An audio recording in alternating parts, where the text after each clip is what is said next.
और ये हमारे डॉक्टर राजेश कुमार पाल गढ़वीन पुरवा निवासी हमारे भवानी भैया। हाँ, जय भवानी, जय भवानी। इनकी ओर से भैया कसमार निवासी, इनकी ओर से 11 पुष्प मुद्राओं का दान हमारे सभी संगीतकारों को प्रदान हुआ है। 11 रुपए का दान भगवान व्यास गद्दी पर प्रदान हुआ है। भगवान सदैव कल्याण करें, ईश्वर भंडार भरा रखें, लंबी आयु प्रदान करें। और देखिए आज इधर भगवान के चरणों को जब नहीं छू पाया कछुआ मन में विचार करने लगा कि मैंने भगवान के चरण भी नहीं छू पाए और मेरा अंतिम समय आ गया। मेरे अच्छा फटो न उठो आओ हमारी भगवान जी को तुम फटे फटे दे जाओ सब। भगवान जी आज देखिए उसी समय कछुए को वरदान मिला कि ऐ कछुआ तेरी ये इच्छा इस युग में पूर्ण नहीं हुई, जाओ अगले जन्म में त्रेता युग में तुम बनोगे केवट, हम बनेंगे राम, तब तुम्हें हमारे चरण छूने का अवसर होगा। आज वही वरदान के कारण कछुआ बना है केवट, भगवान विष्णु राम बन करके आए हैं। तो मांगी नाव ना केवट आना और कयो तुम्हार मरम नहीं जाना। आज मेरे भक्तों केवट बोला प्रभु हम अपनी नाव पर तुम्हें नहीं बिठाएंगे। राम जी ने कहा कि भाई हमें अपनी नाव में बिठा करके गंगा जी से पार कर दो। तो केवट ने साफ इनकार कर दिया। केवट बोला सुनो भैया देखो हम तुम्हें अपनी नाव में नहीं बिठा पाएंगे। तो राम जी बोले क्यों? केवट बोला क्योंकि हम तुम्हारे मर्म को जानते हैं। राम जी बोले हमारे मर्म को? हमारे मर्म को तो किसी ने नहीं जान पाया। राम जी बोले हमारे मर्म को क्या बोले राम जी कि मांगो सिया उम्र बिना भाषा अजनो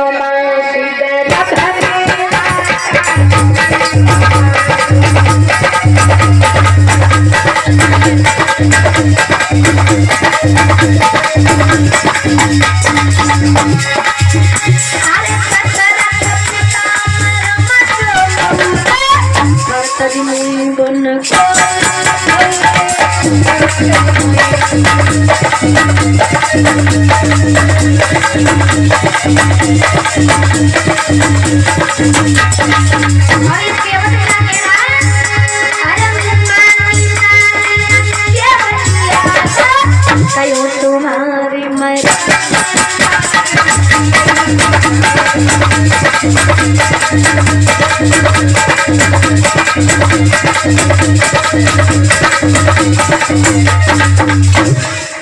भगवान राम ने सोचा हमारे मर्म को तो मैया कौशल्या ने भी नहीं जान पाया जिन्होंने 9 महीने अपने गर्भ में रखा।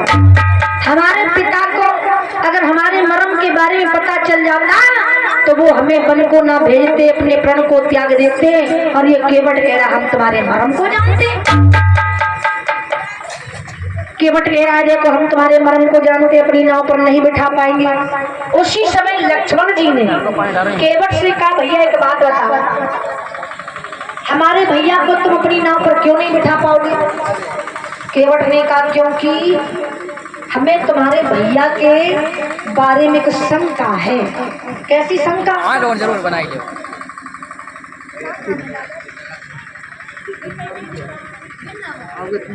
अच्छा भगवान आओ और क्या मन रुपए गुप्त दान बेटे भगवान कल्याण करें, ईश्वर भंडार भरा रखें।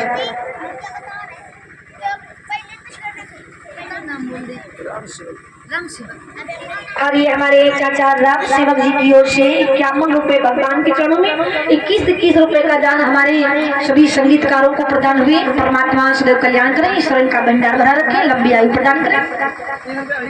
केवट ने जवाब दिया, लक्ष्मण जी हमें तुम्हारे भैया के बारे में कुछ शंका है। क्या शंका है? केवट बोला, हमने तुम्हारे भैया के बारे में कुछ सुन रखा है। क्या सुना है? लक्ष्मण जी से केवट बोला, सुनो। केवट ने जवाब दिया कि सुनता हूं मैं ये जादू और राजा जी के पति।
महाराज कल हुए कथा कर रहे हैं, अब 2 दिन बाकी है। मेरे भक्तों, केवट ने जवाब दिया, भैया लक्ष्मण हमने तुम्हारे भैया के चरणों की धूल के बारे में कुछ सुन रखा है। क्या सुन रखा है? सुना है मैंने कि तुम्हारे भैया के चरणों की धूल अगर पत्थर में लग जाए तो बुढ़नारी बन जाती है। लक्ष्मण जी बोले, हमारे भैया के पैरन की धूल और नारी बन जाती है। अगर ऐसा होता तो हमारे भैया के पीछे नारियों की लाइन लगी होती। कोई प्रमाण है तुम्हारे पास में कि हमारे भैया के पैरन की धूल से पत्थर नारी बनी हो? केवट बोलो, महाराज प्रमाण के बिना हम कोई बात ही नहीं करते, बिना प्रमाण के कोई बात हम करते ही नहीं। लक्ष्मण जी बोले, तो बताओ क्या प्रमाण है? बोले, महाराज सुनो कि गौतम ऋषि की अहिल्या नारी अछूत शिला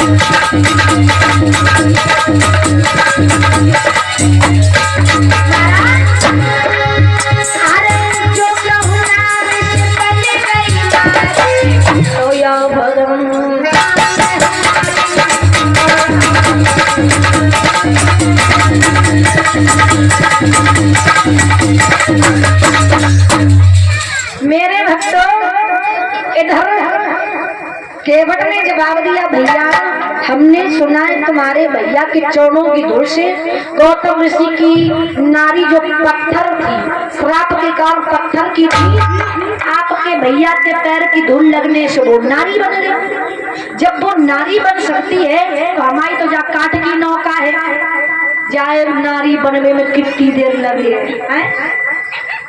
तो महाराज हमें डर है कहीं हमारी नाव नारी ना बन जाए, इसलिए भैया ऐसो करो दूसरो घाट ढूंढ ले और गंगा जी को पार कर लो। हम अपनी नाव में तुम्हारे भैया को नाई बिठाए पे। तो उसी समय आज लक्ष्मण जी शांत हो गए और केवल सोच रहा है कि ये वही विष्णु अवतारी राम है जिन्होंने 52 अंगुल के बन करके राजा बलि को छला था, 3 कदम में आकाश पाताल पृथ्वी को नाप लिया था। अगर ये वही विष्णु अवतारी राम है तो ये हमसे नाव क्यों मंगा रहे हैं? ये छोटी सी गंगा जी को पार करने के लिए नाव क्यों मंगा रहे हैं? ऐसा क्यों नहीं करते? लक्ष्मण जी सुनो, सीता को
अगर ये वही विष्णु अवतारी राम है तो एक काम क्यों नहीं करते लक्ष्मण जी?